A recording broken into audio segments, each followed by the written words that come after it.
오늘은 예수님께서 부활하셔서 승리하시고 우리를 죽음 가운데서 건져주신 구원을 온전히 이루신 부활절입니다. 우리가 부활절 그러면 그냥 절기로만 생각하는 그런 경우들이 있는데 행사적으로 생각하지 마시고 예수님의 부활은 곧 나의 부활이다, 이렇게 여기시기를 주의 이름으로 축원합니다. 한번 그 증거를 제가 해보겠습니다. 예수님의 십자가가 누구를 위해서 십자가를 지셨죠? 나를 위해서 지셨어요.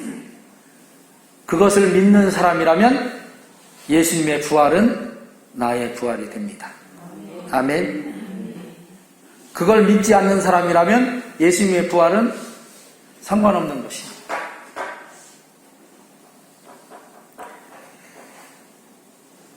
그럼 왜 이런 예수님의 십자가와 그리고 부활이 일어나게 되었는가를 우리는 살펴봐야 합니다.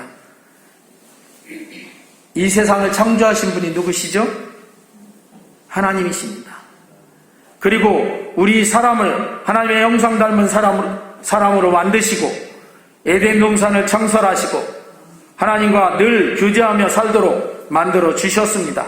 그런데 그것을 깨뜨려 버린 것이 누구일까요?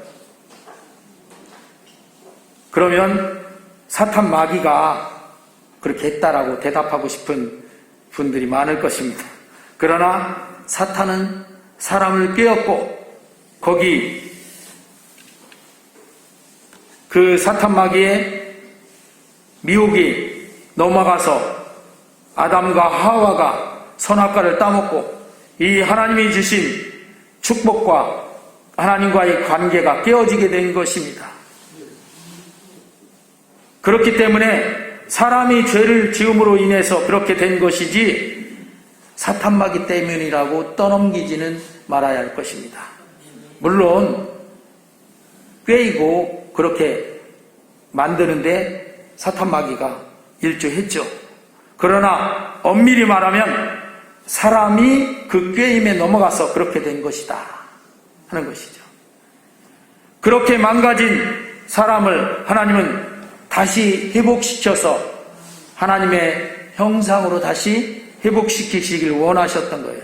그래서 독생자 예수님을 통해서 구원기로 하나님이 작정하셨고 그 작정하심을 실제로 행해 주신 게 이 일련의 사건이다. 그래서 요한복음 3장 16절에 같이 합독합니다. 시작. 하나님이 세상을 이처럼 사랑하사 독생자를 주셨으니 이는 그를 믿는 자마다 멸망하지 않고 영생을 얻게 하려 하심이라.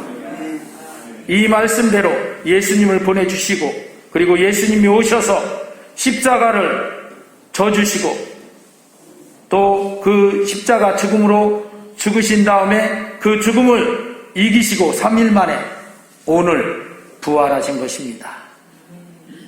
그 십자가가 아까 말씀드렸듯이 나의 죄를 대신 지신 십자가라면 그 부활은 나의 부활이 된다 하는 것입니다. 이렇게 부활은 하나님이 계획하신 최종적이고 완벽한 승리인 것입니다. 아무리 사탄 마귀가 정죄함으로 사망과 멸망의 올무 속에 우리를 가두려 한다고 해도 그것이 예수님의 부활을 승리를 막을 수는 없었다는 것이죠. 이렇게 부활은 최종적이면서 완벽한 승리입니다. 그럼 어떤 승리인가? 부활은 누가복음 7장 22절에 한번 같이 말씀을 합독합니다. 시작. 예수께서 대답하여 이르시되 너희가 가서 보고 들은 것을 요한에게 알리되 맹인이 보며 못 걷는 사람이 걸으며 나병 환자가 깨끗함을 받으며 귀먹은 사람이 들으며 죽은 자가 살아나며 가난한 자에게 복음이 전파된다 하라. 이 말씀처럼 모든 억누르는 것들에게서 우리를 해방시켜 주시고 승리케 하신 것이 바로 이 부활이다 하는 것입니다. 근본적으로 그 죄와 사탄 마귀에게 대한 완벽한 승리가 부활이다 하는 것이죠. 그렇기 때문에 부활로 인해서 구원의 완성이 이루어지는 것입니다. 그냥 십자가 죽음으로 끝났다면 승리가 아닌 것이죠. 그런데 부활하셔서 그 죽음을, 그 마귀의 권세를 다 깨트려버리고 승리하신 것입니다. 사실 십자가는요, 마귀가 그 십자가를 예수님께 지우고 나서 아마 보이지 않는 곳에서 마귀는 박수치며 좋아했을 거예요.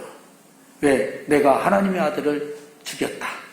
그러니까 내가 이제 승리했다. 이렇게 했을 거예요.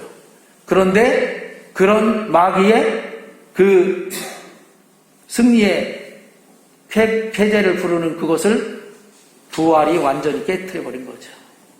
마귀는 더 이상 어떻게 할 수가 없는 거예요. 죄의 그 결박으로, 그리고 우리를 그 사망의 결박으로 우리를 묶어놨었던 거죠. 그래서 제가 늘 얘기하는 게, 마귀가 가장 크게, 가장 좋은 자기의 무기로 생각하는 게 뭐냐면, 너 죽여. 이게 마귀의 무기라고 제가 말씀드린 적이 많이 있는데, 그거예요. 마귀는 죽인다. 그런데 그걸 예수님은 어떻게 하신다? 살리신다. 아멘. 마귀는 죽이려고 하고 예수님은 살리신다 하는 것입니다. 그래서 부활로 승리하신 거예요.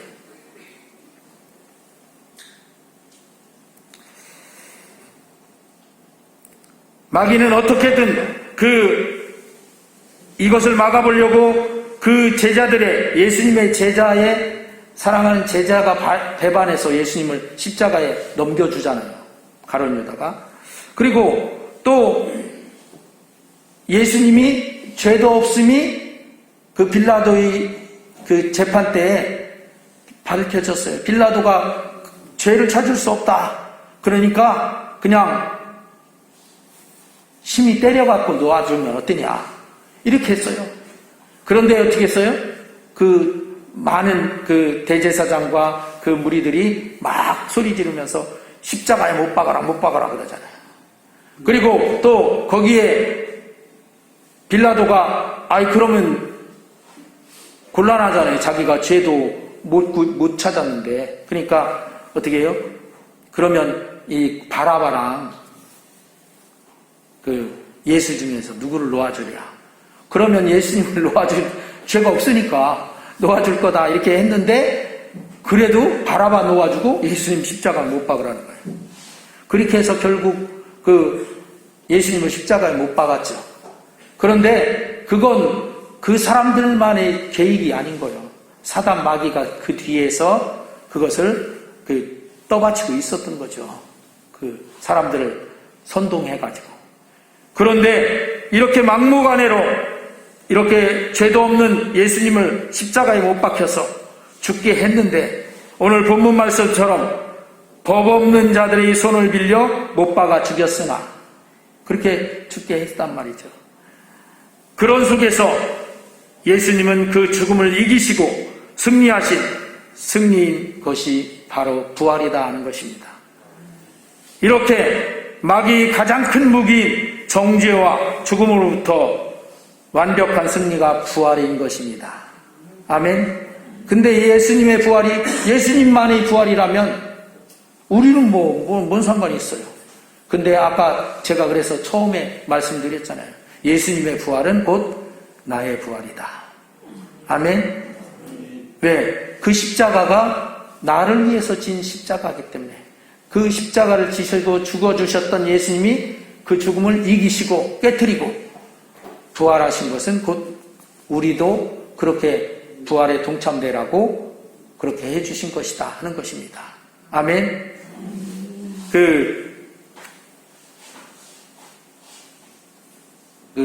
다윗과 골리앗이 그 전에 우리 구약 성경에 보면 싸우는 싸움이 나오죠. 다윗은 무기도 못 갖고 그냥 물맷돌 갖고 이렇게 나가고, 골리앗은 또 키도 3미터도 넘는 그런 거인이 그 칼과 창 다 갖고 완전 무장하고 그랬을 때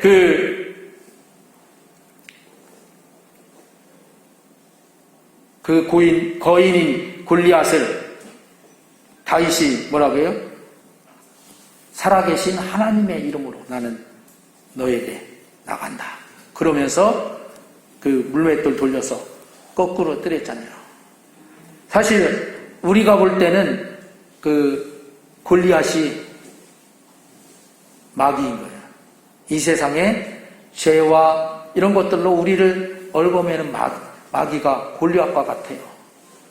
왜? 그만큼 크고 그만큼 힘이 있고 그만큼 어떻게 우리가 그 마귀를 어떻게 해볼 도리가 없는, 인간적으로 볼 때, 육신적으로 볼 때는 어떻게 이겨볼 도리가 없는 그런 상대인 거예요. 그러나 다윗처럼 살아계신 하나님의 이름으로, 예수님의 부활하심으로 우리가 그 골리앗과 같은 마귀를 거꾸로 때리고 최종적인 승리를 거둘 수 있도록 해주신 것이 바로 이 부활이다 하는 것입니다. 아멘.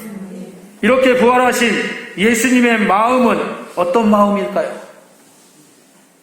오늘 우리는 예수님의 부활이 나의 부활이라고 하는데 그 나의 부활이 되도록 예수님이 부활해 주신 그 예수님의 마음을 우리가 알아야 될 것 같아요. 예수님은 하늘 보좌를 버리고 이 땅에 오신 분입니다. 여기에 예수님의 마음이 나타나고 있습니다. 빌립보서 2장 5절 6절 시작. 너희 안에 이 마음을 품으라. 곧 그리스도 예수의 마음이니 그는 근본 하나님의 본체시나 하나님과 동등됨을 취할 것으로 여기지 아니하시고. 이 하신 말씀처럼 예수님의 마음은 우리를 구원하시려고 하늘 보좌까지 버리시고 이 땅에 오신 그 마음입니다. 그리고 십자가를 기꺼이 져주신 그런 예수님의 마음입니다. 그리고 그 십자가 위에서도 누가복음 23장 34절 시작. 이에 예수께서 이르시되 아버지 저들을 사하여 주옵소서. 자기들이 하는 것을 알지 못함이니이다 하시더라. 그들이 그의 옷을 나눠 제비 뽑을세. 십자가 밑에서 예수님을 십자가에 못 박아놓고 막 그 다른 성경에 보면 침 뱉고 저주하고 막 욕하고 이런 사람들을 향해서 예수님 뭐라고 해요? 하나님 아버지께 아버지 저들을 사하여 주옵소서. 자기들이 하는 것을 알지 못함이니이다. 이게 예수님의 마음이에요. 우리는 나를 욕하고 그러는 사람을 향해서 이렇게 못하잖아요. 그런데 예수님 이 마음으로 부활하신 거예요. 그래서 부활하신 예수님이 자기를 십자가에 못 박고 막 저주하고 막 조롱하고 침 뱉고 막 욕하고 그런 사람들까지도 용서해달라고 구하는 그런 마음을 가진 예수님이 이 최종적이고 완벽한 승리를 거둔 부활, 그 부활로 다시 살아나셔서 이제 부활하셨으니까 그 이전까지는 그런 연약하고 불쌍한 사람들 편에 섰었다면 이제는 부활하고 승리를 했으니까 이제 힘있고 빽 있는 그런 사람들한테 가서 야 내가 부활했다 이렇게 하실만 하잖아요. 그런데 그때도 예수님 부활하셔서 누구에게 오셨어요? 제자들에게 오셨어요. 예수님 부활하셔서 제자들을 만나주시고 제자들에게 찾아오셔서 그 제자들은 어떤 사람들이에요?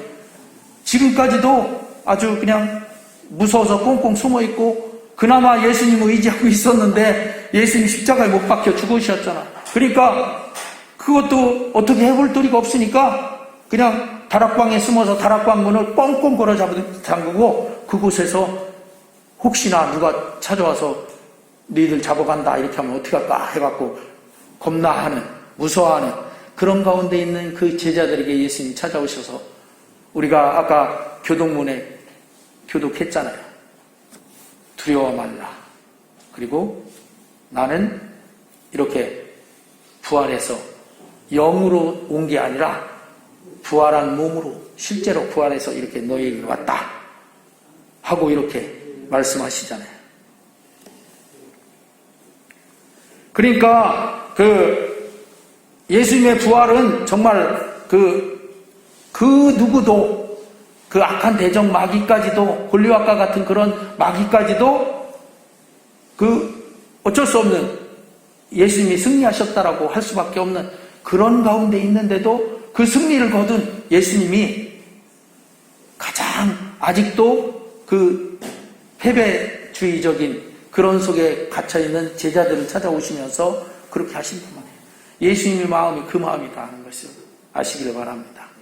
예수님이 부활해서 승리했으니까 이제 너희들은, 그리고 나는 이제 저 사두개인들, 바리새인들 좀 백 좀 있고 말 좀 맑게나 하고 이스라엘 사람들을 그때 좌지우지하던 그런 권력계나 누리는 그 사람들 찾아가서 내가 이렇게 부활했으니까 니들 뭐 해라 이렇게 한 게 아니라 예수님은 그래도 여전히 그 연약한 그 두려움에 떨고 있는 제자들을 찾아오셨다. 이 마음을 생각해 보면 예수님은 예수님의 권력이나 힘이나 능력이나 그런 걸 취하려고 하시지 않았던 것을 우리가 알 수 있어요. 물론 예수님이 오실 때부터 그 마음이었었죠. 그 근본 하나님과 본체셨는데 그걸 어떻게 다 버려두고 하늘 보좌 다 버려두고 오셨던 그 마음 그대로 부활하셔도 똑같이. 그러니까 지금도 만약에 우리 여러분들이 연약하고 부족한다 할지라도 예수님은, 부활하신 예수님은 여전히 연약하고 부족한 우리 편에 서신 예수님이시다. 유력한 자들이나 힘 있는 자들에게 가시지 않고 예수님을 떠나 흩어져 도망가기도 하고 모른다고 부인하고 두려워서 숨어있던 힘없고 백없는 그 제자들에게로 다시 찾아가셔서 부활하셨음을 알리고 힘을 주고 격려하시고, 그리고 그 마태복음 28장 끝절 20절에 뭐라고 해요? 내가 볼지어다 내가 세상 끝날까지 너희와 항상 함께하리라. 이 부활하신 예수님이 오셔서 말씀하신 말씀이에요, 이게.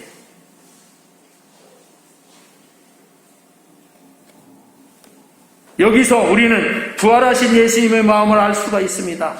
부활하신 예수님은 십자가의 마음을 동참한 사람들은 그 사람이 아무리 연약하고 부족하고 빽이 없다 할지라도 그 사람을 구원하시고 하는 그 마음 그대로시다. 아멘.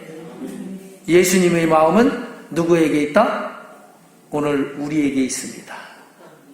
부활하신 예수님, 권력을 차지한 그런 정치가 또 돈을 많이 갖고 있는 재벌, 그쪽의 마음이 있으신 게 아니에요. 예수님 마음. 오늘 우리에게 있어요. 예수님 마음이. 예수님이 이렇게 오로지 사람을 구원하셔서 그 망가진 하나님의 형상이 다시 회복되고 하나님의 나라 영생을 얻는 그 자리에 들어가도록 하는 거기에 예수님의 마음은 있다 하는 것입니다. 그래서 우리가 이 예수님의 마음을 알면 예수님이 우리와 함께 한다는 걸 알고 또 한 가지 아주 중요한 것이 있는데 그게 뭐냐면 바로 오늘날 우리 주변에 있는, 비록 예수님을 믿는 우리를 여러 가지로 핍박하기도 하고 또 조롱하기도 하고 비판하기도 하는 그 사람들도 예수님은 이 부활에 동참되기를 원하시는 마음을 갖고 있다는 것이에요. 그래서 오늘날의 이 교회들을 통해서, 우리 성광교회를 통해서는 이 지역분동 3개 7개 마을에 이 사람들에게 예수님의 마음이 가 있고요. 똑같이 여러 우리 침례교단은 이번 엊그제 그 3,500개의 교회라고 하죠. 3,500개 교회에 예수님, 부활하신 예수님 마음 가 있어요. 그 교회가 아무리 작고 뭐 몇 명밖에 안 모이고 또는 아무리 크고 할지라도 그 교회에 그 영혼을 구원하는, 그래서 그 영혼을 살려서 그 영혼이 예수님과 함께 천국의 영원한 삶을 사는 그 자리에 나가기를 원하는 그 마음이 부활하신 예수님의 마음이다 하는 것입니다. 아멘. 혹시라도 착각하지 마시기 바랍니다. 부활하신 예수님이 나를 이 세상에서 잘 되게 하셔서 나를 성공시키려고 하는 마음이다, 착각하지 마시기 바랍니다. 그거 아닙니다. 그랬으면 좋겠죠? 그런데 그거 아닙니다. 왜? 처음부터 예수님이 그렇게 오셨기 때문에.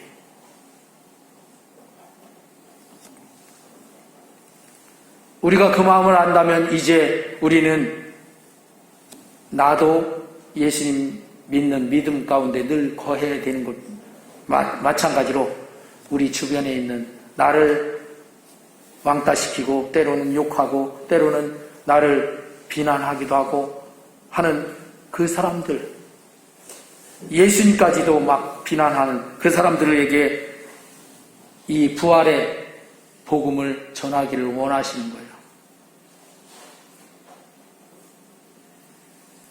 완벽한 이렇게 승리를 거둔 부활하신 예수님, 그 마음은 오직 우리를 구원하시고 우리 주변에 있는 이웃들을 구원하는 거기에 그 마음이 가 있다는 것을 꼭 기억하시길 주의 이름으로 축원합니다. 그 마음에 같이 하시기를 바랍니다. 우리 곁에 있는 분들에게 부활하신 예수님과 동참하실 것이죠? 시작. 부활하신 예수님과 동참하실 것이죠? 그러면 그 마음과 같이 하는 거예요. 같이 해야 되는 거예요. 기도합니다.